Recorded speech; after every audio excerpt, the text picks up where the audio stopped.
Hello friends, welcome to this week's Gearing Up for the Week. Last week you saw me gearing up with my little Nikon 1 V1 and the 10mm f2.8 prime pancake lens. That was a great choice for me last week because I was all over the place and I always had a little camera with me that I didn't have to worry about because it was so small and light. I was just able to have it in my bag all the time. This week I am using something new, and it's something a little bit different. It is my Canon Rebel SL2 or 200D, depending on where you live, which I've had for a while, but I got a new lens. This is the Canon 10mm to 18mm f 4.5 to 5.6. So, oops, sorry, I'm holding it out here, right here. It is a lightweight lens. It's optimized for the cropped sensor body. It has the STM focus motor and yeah, ultra wide. Something that I don't use all that often. In fact, when I reviewed the Nikon 14 to 24mm f2.8 lens, I said that it wasn't a lens that I wanted. It was something that I had rented just to try out, but it wasn't something that I wanted. And a lot of people took that to mean that I didn't want ultra wide or I didn't like ultra wide.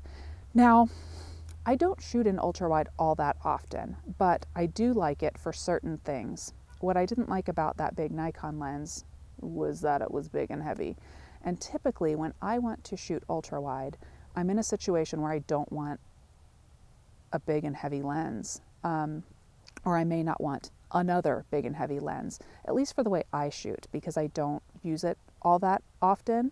It's kind of a side piece to everything else for me. So yeah, I didn't fall in love with that lens when I used it.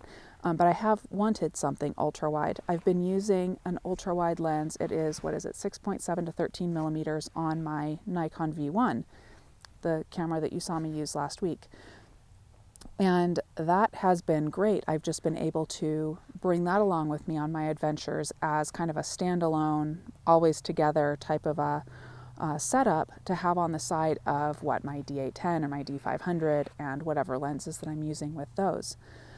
And it's done great. You've seen photos taken with that in a bunch of my videos, in some of my more recent books, like my trip to Yellowstone and Bryce Canyon and Zion National Parks. But I decided that it was kind of time to step up my game a little bit with ultra wide.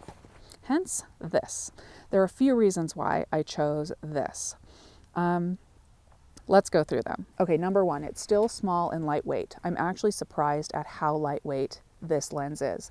It does stick out a little bit from the camera body, but the setup together is really quite light. So it's still something that I can use as on the side of all of the other stuff that I am shooting with.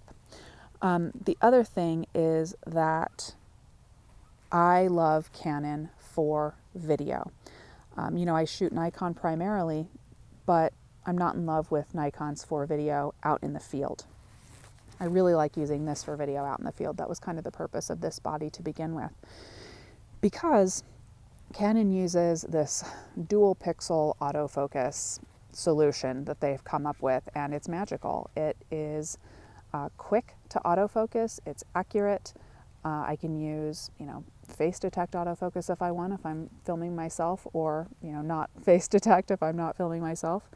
And yeah, and it's great. Now with these STM lenses, they're silent. It's crazy. It's amazing.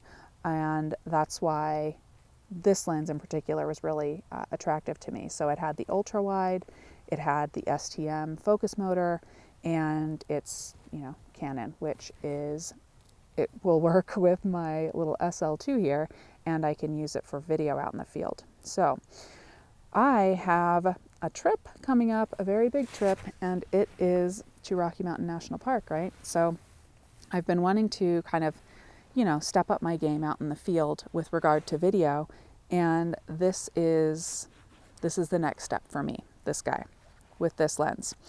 Being able to not only shoot some ultra wide photos with it, but also shoot video with it, ultra wide or, not quite so ultra wide.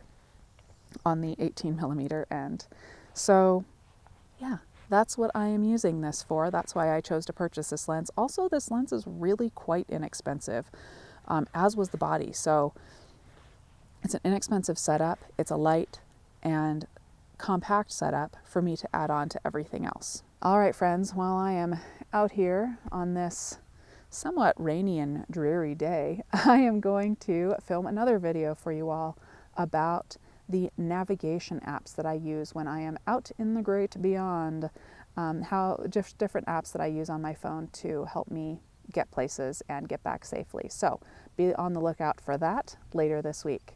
And I'll share some photos taken with this Canon and this lens setup this week as well on social media, and I'll check back in with you all next week in gearing up for the week with how I did with this setup and what I will choose to use next week. So let me know down in the comments what you all are gearing up with this week, and what do you use for ultra wide, or do you use ultra wide at all? Is it something that you love? Because I know it's something that some people, it's like the cornerstone of their setup. For me, maybe not so much, but I do like using it from time to time. So let me know down in the comments below, and I'll talk to you later.